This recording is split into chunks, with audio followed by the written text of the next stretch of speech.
Welcome to Conversations, the official MTA podcast, broadcasting from the city of London. And here today with us we have a very, very distinguished guest, one of the most senior technical analysts in the whole of the UK, Robin Griffiths.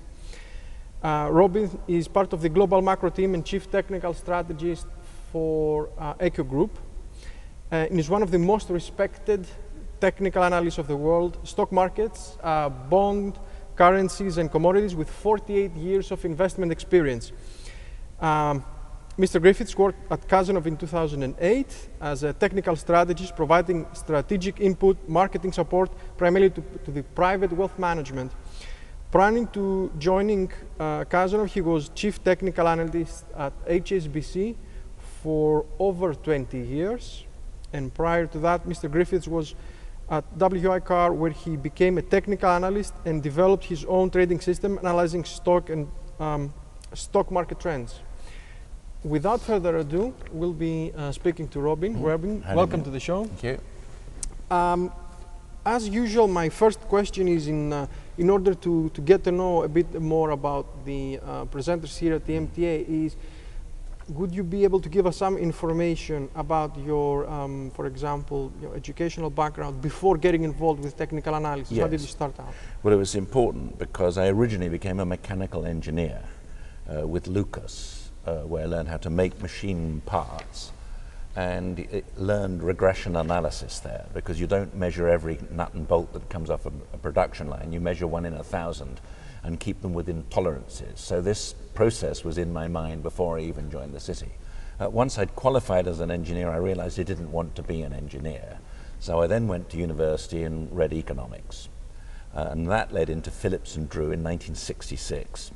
And they at the time had the top ranking for fundamental research.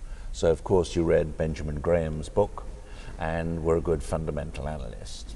And I passed through the research department onto the sales desk, so my job was to talk to institutional investors, and that I absolutely loved, and basically did that for the rest of my career. But along the way, I learned that you better, in addition to knowing which stocks were cheap or dear fundamentally, you better know which ones are going up or down in price, and that didn't seem to be the same list of stocks at all. So that got me into technical analysis. And I took the early services, people like David Fuller's chart analysis product and investment research of Cambridge product then. Those were the only 2 companies in England at that time. And then when DataStream came out with computer-drawn charts, I really took off because I could then cover much more stuff. And for many years wrote a newsletter called The Amateur Chartist. But it was my hobby. My job was to be a partner of the firm and generate large commissions, but my hobby was to write the newsletter. But although it was called The Amateur Chartist, the buyers of the newsletter were some of the biggest names in the City of London, including the man, I won't name him, who started and owned outright one of the biggest groups of unit trusts in the country. So it was actually being read by professionals. And then many years later, when I joined James Capel, who by then they were ranked #1 in fundamental research, they said to me, we don't want you to be a salesman, we want you to be technical analyst, because we want the Excel rating and we think you can be #1, which I then was for several years running. And I've basically done it ever since. James Capel was owned already by HSBC, so I didn't change my job, that it just became the bank. And I stayed there until their retirement age in 2002. So going back to your day-to-day responsibilities, could you give us a description of your typical day? I mean, and how does it start, and how do you carry out throughout the trading day? Well, my trade now, now it's rather different because I'm no longer at the big bank. Then it was much more hectic. And they literally sent me around the world about 4 times a year, seeing institutions all over the world. Now I go to an office in Brook Street, just up the road from Claridge's, and I sit and read and look at charts all day long. But I'm still writing a newsletter with very much the same coverage. So it's all of the largest equity stock markets and the bond markets that go with that.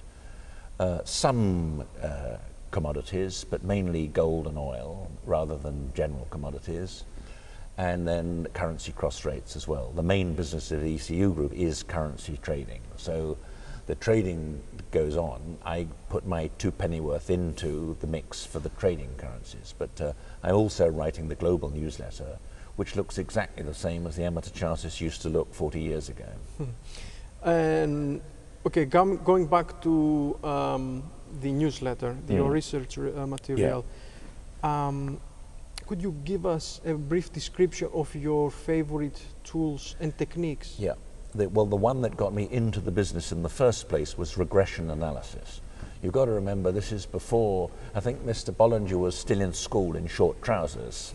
But the why I used regression analysis, because that's what I learned as an engineer running machine line. And when I originally published a chart with the trend line down the middle of the data and parallel lines that were 1 and 2 standard deviations, I suddenly got a phone call from a man called Alec Ellinger, who back then was the doyen of technical analysis. And he phoned me up and he said, this idea of putting the trend down the middle instead of on the bottoms and the tops is really cool. Come and tell us how you do it. So I went along and did that and found myself enrolled as a technical analyst, basically. And the society was then called IFTA, which was Association of Chart and Technical Analysis. But when many years later I became the chairman of it, we changed the name to Society of Technical Analysts.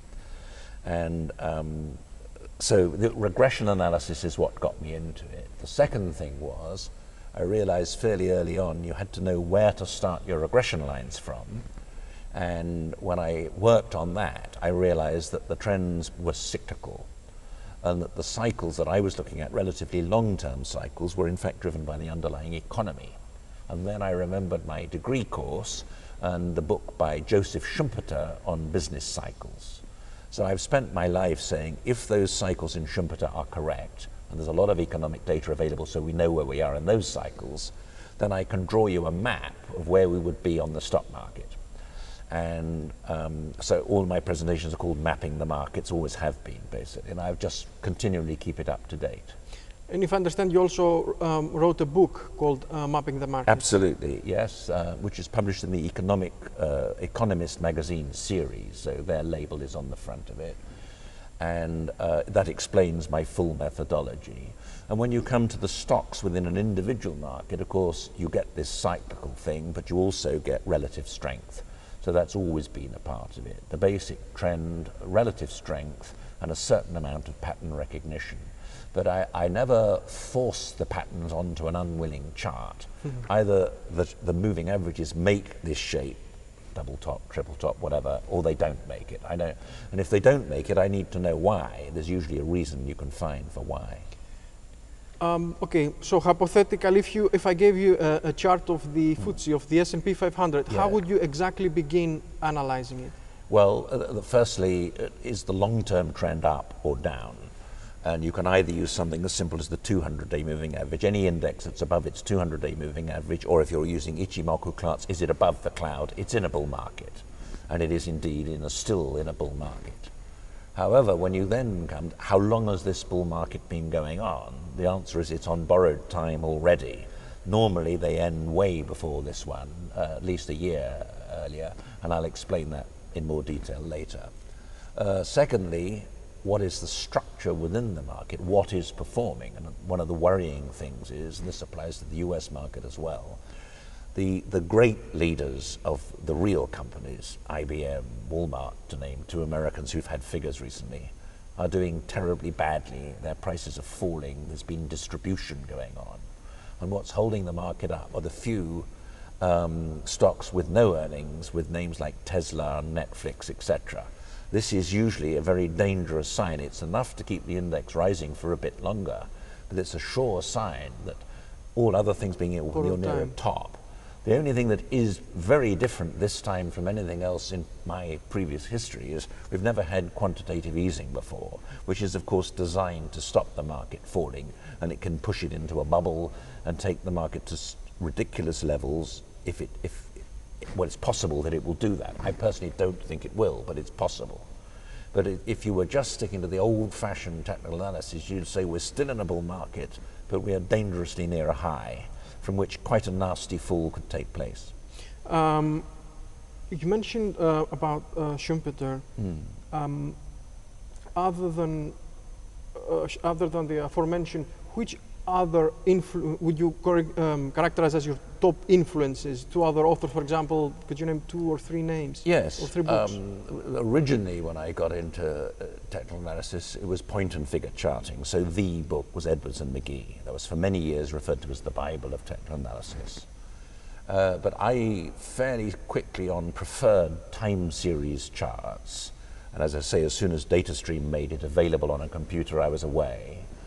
And then you wanted to know, well, how do we handle time series? So the names, the clearest description of how to use moving averages and indeed regression lines was Joe Granville. Who passed away. He passed away recently, but his early writings are very clear on the rules of using that. I don't think he invented them, but he described them very well. And then the variety of indicators derived from price that get into the computer systems. I think the name Wells Wilder would crop up quite a lot, but more importantly, John Murphy wrote an excellent textbook putting most of those things in there. And the other man who wrote good textbooks, and I still know, is Martin Pring. So those 2 sets of books would be vital. But the one book which is more important than all of them is a little thin book called Extraordinary Popular Delusions and the Madness of Crowds. I make that vital reading, otherwise you never understand how markets work. Okay, from these books, or of course more importantly from your experience, if you ask to distill your knowledge in a few principles or market axioms, which ones would this be? Well, you don't fight the prime trend, and the prime trend isn't daily bars, but if the weekly highs and lows are rising, you're in an uptrend.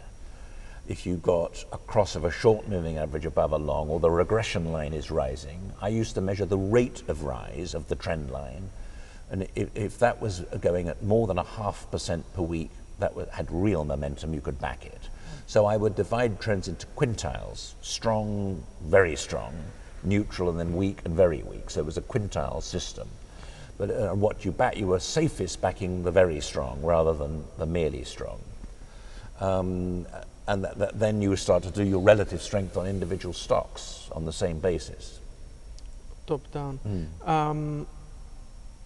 If I asked you to give a call to 25-year-old Robin and give him some advice regarding markets, and having a career in the city, which one would that be? I would urge him not to specialize in Western stock markets because they're overcovered, but depending on his language abilities, he should specialize in Asia, either Indian-related markets or Chinese-related markets, not necessarily China, because I think it's a self-evident truth that these are going to be 2 of the biggest markets on the planet. They're not yet, but they're coming. So I tell my own sons for their own pension plans, that's where you're going to be invested for your pension.